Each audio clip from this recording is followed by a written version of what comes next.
Halo teman-teman, pasti di sini kalian sudah pernah mendengar kata lansia dan menopause. Di sini saya akan mengajak kalian untuk mengenal lebih dalam lagi tentang menopause dan lansia. Ayo kita bahas bersama cara tetap sehat, aktif, dan bahagia di masa menopause. Apa sih menopause itu? Menopause adalah masa alami kehidupan seorang wanita ketika tubuh berhenti mengalami menstruasi selama 12 bulan berturut-turut. Hal ini terjadi karena fungsi induk telur atau ovarium mulai menurun sehingga produk hormon estrogen pun berkurang. Selama periode ini, manusia mengalami perubahan fisik dan psikis akibat penurunan hormon estrogen yang menyebabkan haid tidak teratur hingga hilang sepenuhnya. Masa ini sering disebut juga masa kritis karena dampaknya terhadap kesehatan mental dan fisik. Nah, teman-teman, di sini ada tanda umumnya. Tanda umum yang pertama itu ada perubahan siklus menstruasi, kemudian ada perubahan suasana hati, kemudian ada hot flash atau keringat pada malam hari, dan juga yang terakhir ada vagina menjadi lebih kering.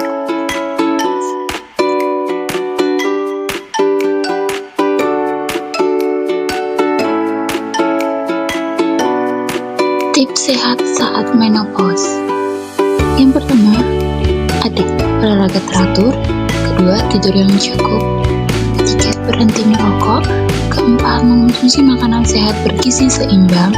Kelima, memenuhi kebutuhan cairan tubuh. Keenam, pahami kondisi kulit. Lansia. Apa itu lansia?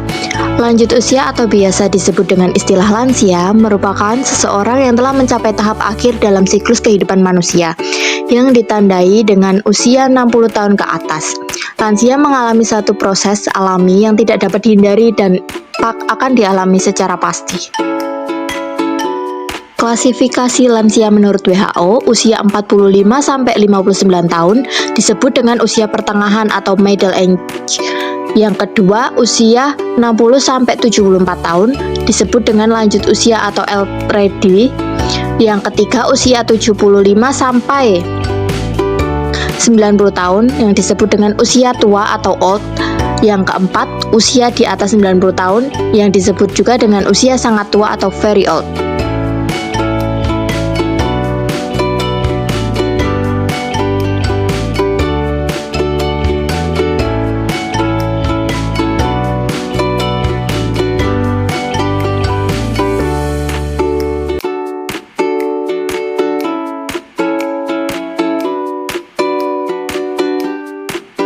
Apa aja sih perubahan yang dialami pada masa lansia? Yang pertama adalah menurunnya fungsi pendengaran seperti suara terdengar tidak jelas dan kata-kata sulit dimengerti. Yang kedua adalah menurunnya fungsi penglihatan. Yang ketiga, kulit lansia mengalami perubahan menjadi kendur, kering, berkerut, dan terdapat bercak-bercak hitam. Yang keempat adalah menurunnya kekuatan tubuh dan keseimbangan tubuh. Kepadatan tulang lansia juga akan berkurang. Sendi rentan mengalami gesekan, struktur otot mengalami penuaan. Yang kelima adalah perubahan fungsi pernapasan dan jantung. Nah, apa aja sih faktor yang mempengaruhi kesehatan lansia? Yang pertama adalah genetik, yang kedua adalah lingkungan, fisik, dan sosial seperti kondisi rumah, lingkungan, komunitas. Yang ketiga adalah karakteristik seperti jenis kelamin, etnis, dan status sosial. Yang keempat adalah perilaku hidup sehat. Yang berikutnya adalah masalah kesehatan fisik pada lansia. Yang pertama adalah penyakit kronis. Contohnya seperti diabetes, hipertensi, jantung, artritis, osteoporosis, memerlukan perawatan jangka panjang dan mempengaruhi mobilitas. Yang kedua adalah kehilangan mobilitas, yaitu seperti penurunan otot, keseimbangan, dan penurunan kepadatan tulang, meningkatkan resiko jatuh dan ketergantungan. Yang ketiga adalah gangguan indera seperti penurunan fungsi pendengaran, penglihatan, dan fungsi indera lain dapat menyebabkan komunikasi dan aktivitas sehari-hari terganggu. Yang keempat adalah malnutrisi, resiko akibat penurunan nafsu makan, gangguan pencernaan, atau masalah gigi. Yang kelima adalah masalah tidur seperti insomnia, menyebabkan kelelahan, penurunan fungsi kognitif, dan gangguan mood.